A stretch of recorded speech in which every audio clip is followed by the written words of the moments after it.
오늘의 사연 시작하겠습니다. 안녕하세요. 이제 30을 앞두고 있는 남자입니다. 공부는 잘 못했지만 운동은 좋아했어서 튼튼한 몸뚱아리만큼은 남들보다 자신이 있습니다. 좋은 대학도 못 가고 좋은 회사에 취직은 못했지만 그래도 몸쓰는 일은 자신이 있어서 20대 초반부터 여기저기 택배 상하차장이나 공사판 등 힘써야 하는 곳에서 열심히 일하면서 꾸준히 모아왔기 때문에 아직 직장이 없어도 여유가 있는 상황이에요. 힘쓰는 일이 아무리 튼튼한 저였어도 몸은 많이 힘들었었지만 그래도 보수가 다른 일들에 비해 훨씬 좋은 편이라서 계속해서 몸쓰는 일만 해왔습니다. 그러다가 언젠가 독서실 총무를 하던 친구가 있었는데 어쩌다가 친구가 고시에 합격을 하게 되면서 당초 예정된 기간보다 일찍 총무 자리를 그만두었어야 했나 봐요. 그래서 저한테 부탁을 해오더라고요. 자기가 나가게 되면서 자리를 채워주고 싶은데 제 생각이 나서 한번 물어봤다고요. 보수는 얼마 되지 않았지만 당시에 저도 다른 일은 어떤가 하는 궁금증이 있었기도 하고 그 기간도 워낙 짧아서 제가 한번 해보겠다고 했어요. 돈은 확실히 얼마 벌리지 않았지만 또 그때 나름 몸이 편한 일에 대해서 장점을 느끼게 되었습니다. 돈은 좀 적더라도 비는 시간에 쉬기만 하는 게 아니라 밖에도 나가고 여자들도 만나고 하니까 그런 부분이 너무 좋았어요. 하지만 배운 게 배운 건지라 계속 몸쓰는 일을 하게 되더라고요. 거기에 요즘은 일할 사람이 부족하다고 일자리가 구하기 쉬웠지만 작년만 해도 자영업 하는 사람들이 참 힘들었던 시기라서 인건비를 아낀다고 웬만한 일들은 사장님들이 사람 쓰지 않고 직접 몸으로 때우는 바람에 편한 일자리를 구하기가 참 힘들었어요. 그래서 그때쯤에는 저도 계속 인력사무소에 나가고는 했습니다. 실장님하고 엄청 오랜 관계라서 실장님이 이따금씩 들어오는 보수가 괜찮거나 조금 편한 일들을 저한테 돌려주고는 했는데 그날도 실장님이 다른 사람들 다 새벽 일찍부터 차 태워 보내면서도 저보고는 오늘은 한번 대기해보라고 하더라고요. 그때는 돈이 좀 필요한 일이 있어서 일이 급했는데 아침 9시가 넘어서도록 대기를 하고 있으니 살짝 짜증이 나더라고요. 그랬더니 실장님이 저를 보고 씩 웃으면서 후회 안 하게 해줄 테니까 자길 믿고 기다리라고 하더군요. 이어서 하는 말이 이 여사님이 가끔씩 젊고 덩치 좋은 남자들을 찾는데 이렇게 한번 소개시켜주면 그 일하러 찾아갔던 사람들이 정말 한동안은 사무실에 코빼기도 안 비친다고 하면서 좋은 기회가 될 수도 있고 인력 사무소 나오는 것보다 편한 일일 수 있으니 한번 해보라고 하시더라고요. 의심이 가기도 했지만 그래도 실장님이 그렇다는 데다가 이미 기다린 시간이 몇 시간인데 안 할 이유가 있나요? 그래서 계속 기다렸습니다. 믿는 거 말고는 딱히 할 수 있는 것도 없고 편한 일이라면 저도 싫지만은 않은 상황이었으니까요. 그래도 다행스럽게도 거기서 1시간쯤 더 기다리니 사무실 문이 열리고 누군가가 들어왔어요. 체구는 조금 작지만 기품이 있어 보인다고 해야 하나 아니면 조금 포스가 있다고 해야 하나 아무튼 조금 돈 좀 있어 보이는 사모님 한 분이 문을 열고 들어오더라고요. 너무 과한 게 아닌가 싶을 정도로 하얗게 분칠을 했고 실내인데도 빨간색 테두리에 선글라스를 쓰고 있는 모습이 조금 우스꽝스러워 보이기도 했지만 걸치고 있는 옷이며 가방만 봐도 이 아줌마가 돈 꽤나 많은 사람이라는 느낌이 확 들었습니다. 다짜고짜 저를 손가락으로 가리키더니 실장님한테 이 사람이냐고 물어보더라고요. 실장이 고개를 끄덕이니 제 쪽으로 성큼성큼 걸어 나와서는 대뜸 저에게 일어나 보라고 하더라고요. 제가 뭐 몸이 좋다고 한들 보디빌더 같은 사람은 아닌데 제가 키도 185로 엄청 큰 편이고 허우대만큼은 정말 자신이 있었거든요. 조금 이 아줌마의 태도가 언짢긴 했지만 그래도 돈 준다는데 그런 걸 따질 필요가 없으니 자리에서 벌떡 일어났습니다. 제가 일어나니까 이 사모님은 체구가 작아서 제 어깨에도 겨우 닿을랑 말랑하는 체구였는데 제가 일어난 걸 보더니 제 팔뚝 한번 만져보고 옆구리 한번 찔러보고는 만족한 듯한 미소를 보이더니 저보고 따라 나오라고 하더라고요. 가면서 실장한테는 소개료라고 봉투 하나를 주고 갔고요. 다른 말도 없이 사무소 밖을 나갔는데 체구는 작았지만 이 사모님의 포스가 장난이 아니었습니다. 초면에 저한테 반말을 찍찍하는 것은 조금 무례하다고 생각하기는 했는데 행동 하나하나에 확신이 있어 보이고 뭐랄까 거역하기 힘든 그런 게 있었습니다. 짙은 화장만큼 향수 냄새도 강렬했어요. 그런데 가까이서 보니 나이대를 가늠할 수 없을 정도로 피부는 고운 편이었고 그 나이대 아줌마 치고는 관리도 제법 하고 있는지 군살 하나 느껴지지 않았습니다. 사무실 주차장에는 인력 사무소에 어울리지 않게 물티 하나 묻지 않은 삐까번쩍이는 외제차가 한 대 주차되어 있더라고요. 제가 차에는 딱히 관심이 없었는데도 제가 봤을 때 저 차가 바로 1억이 넘는다는 그런 차구나 싶었어요. 나중에 알고 보니 2억 정도 하는 차더라고요. 사모님은 저 차가 자기 차라며 따라와서 타라고 말을 했습니다. 운전석으로 타길래 내가 조수석에 앉아야 하나 뒷자리에 앉아야 하나 고민하고 있는데 사모님이 안 타고 뭐 하냐고 하면서 조수석 창문을 내리길래 에라 모르겠다 하고 조수석에 앉았어요. 차 안에 타자마자 사모님의 몸에서 나는 것은 비교도 안 될 정도로 진동하던 향수 냄새가 아직도 기억에 남네요. 사모님은 별다른 설명도 없이 차를 달려서 어디론가 향하더라고요.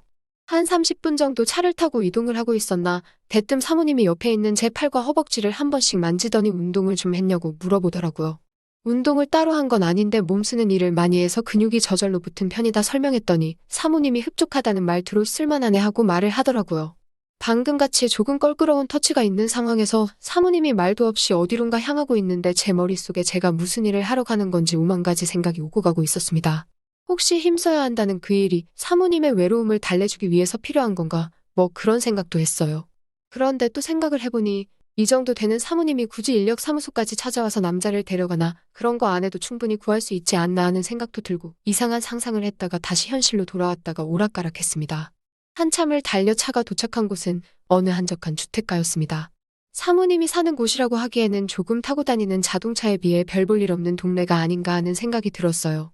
거기에 주변에는 주택뿐만 아니라 원룸식의 건물도 몇 채 보였거든요.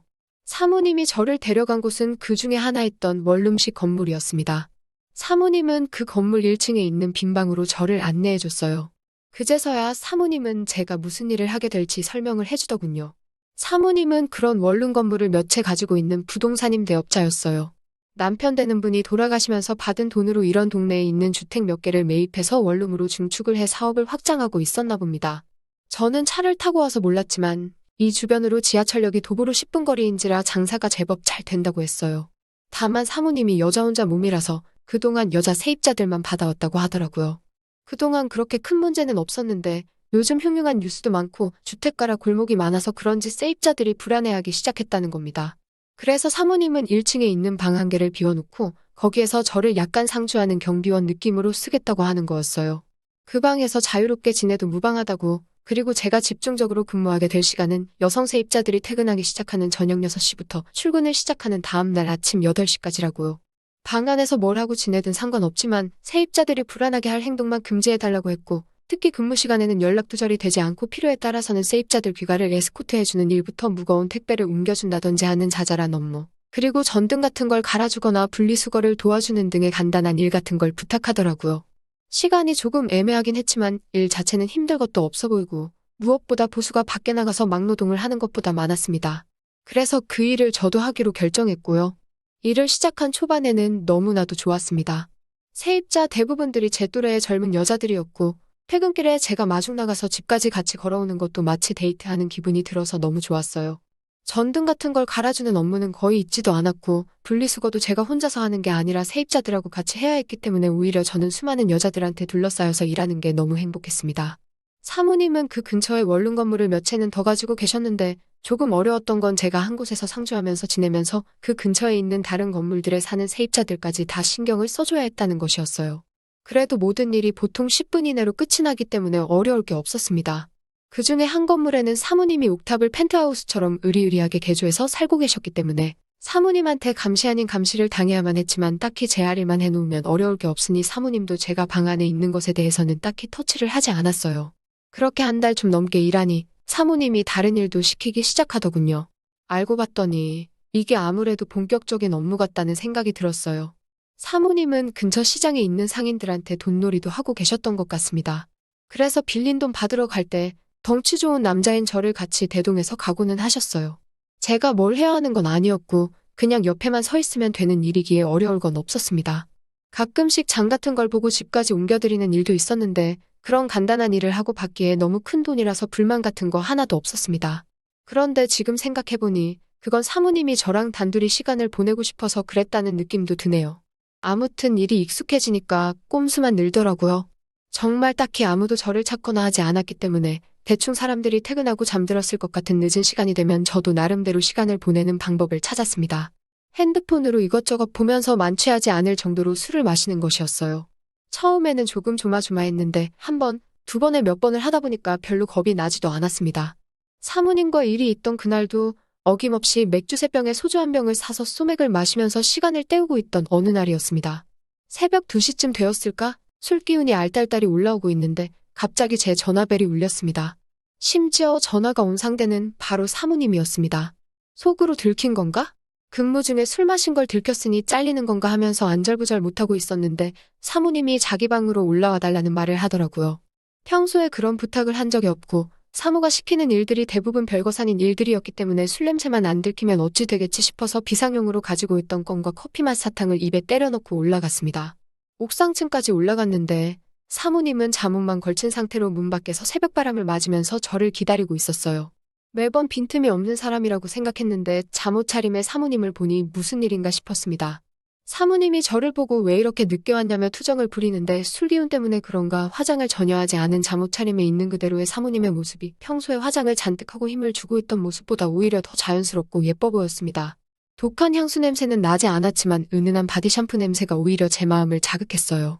거기에 왜 늦었냐며 투정 부리는 모습이 그동안 어려웠던 사모님의 모습이라기보단 그냥 동네의 친한 누님같이 귀엽게만 느껴졌습니다. 무슨 일로 불렀나 하니 방 안에 거미가 있다고 아마 옥상 정원에서 창문 틈으로 들어온 것 같은데 도무지 잡을 수가 없다고 저보고 치워달라고 아주 안달인 모습이 그동안 바늘로 찔러도 피 한 방울 나오지 않을 것 같은 모습이었는데 거미를 무서워한다는 기대도 못한 반전스러운 모습에 사모님이 아무리 센 척을 해도 여자는 여자구나라는 생각이 들고 정말 귀여워서 코를 한번 꼬집어주고 싶더라고요. 빗자루로 거미집을 툭툭 건드려서 바닥으로 떨어진 거미를 휴지에 싸서 옥상 너머로 휙 던져버렸습니다. 이제 됐죠? 라고 말하고 내려가려고 하는데 사모님이 제 주변에서 킁킁거리더니 저보고 술 마셨냐고 물어보더라고요. 속으로 좋은 시절 다 갔네 이러고 죄송하다고 사죄를 하려는데 사모님이 젊은 사람이 그럴 수도 있지 이러면서 용서를 해주시는 게 아니겠어요? 그러더니 놀란 가슴이 진정이 되질 않는다며 이왕 한잔 했으면 오늘은 업무 종료하고 괜찮으면 자기랑 같이 술이나 한잔 하자고 하시더라고요. 술 기운에 사모님이 한 명의 여자로 보이는 찰나에 에라 모르겠다 하고 그러기로 했습니다. 마주보고 술을 마시고 있는데 술이 한두 잔 들어가니까 괜히 분위기를 타서 그런가 사모님이 한 사람의 여자로 보이기 시작했어요. 사모님도 술이 들어가니까 화장도 안 한 양쪽 볼따구가 빨개지고 코맹맹이 소리를 내는 게 자꾸 신경이 쓰여서 저도 제정신을 차리기 점점 힘들어졌습니다. 하지만 하나 확실했던 건 사모님도 저에게 다른 마음이 있다는 듯한 뉘앙스를 풍겼습니다.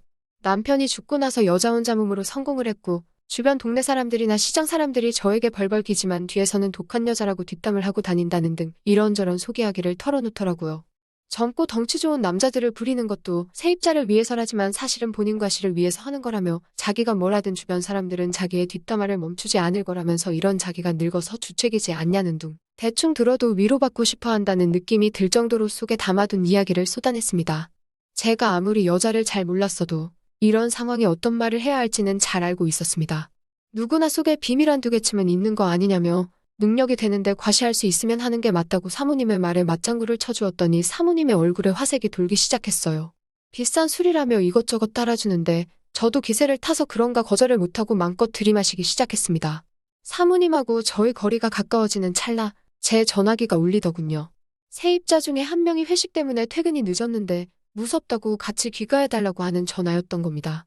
사모님한테 20분 내로 돌아오겠다고 말하고 후다닥 밖에 나왔는데 정말 많이 아쉬웠습니다. 하필 그 타이밍에 전화를 한 건지 세입자가 미웠습니다. 제가 술이 많이 취해 있었고 회식 때문에 늦은 세입자도 술에 조금 취해 있는 데다가 제 또래의 한미모하는 회사원이었는데 걸으면서 괜히 제 팔짱을 끼려고 하는데도 그 여자가 눈에 들어오지도 않더군요. 아무래도 저도 사모님한테 마음이 있었던 것 같습니다. 부랴부랴 그 여자를 집에다 데려다주고 다시 사모님이 계신 곳으로 불이 나게 달려갔어요. 사모님은 혼자 술을 더 마시다가 혼자서 잠에 들어있더군요.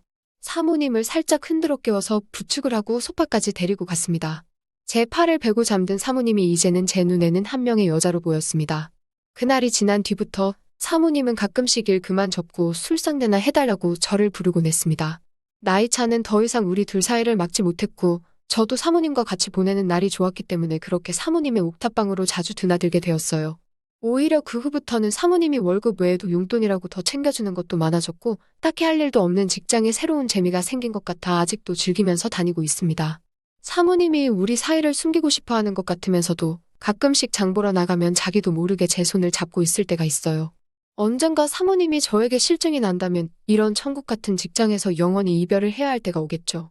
하지만 그동안은 저도 이 좋은 직장 놓치지 않고 즐겁게 다니려고 하고 있습니다. 그때 제가 사모님과 술을 처음 마실 때 집에 바래다 준 세입자가 요즘 저한테 대놓고 들이대고 있는데 이 여자하고도 즐거운 일이 생길 것만 같네요. 그녀와도 좋은 추억이 생기면 한번 새로운 이야기로 다시 찾아뵙도록 하겠습니다. 들어주셔서 감사합니다. 또 찾아주셔서 감사합니다. 매일 새롭고 흥미로운 사연으로 찾아뵙겠습니다.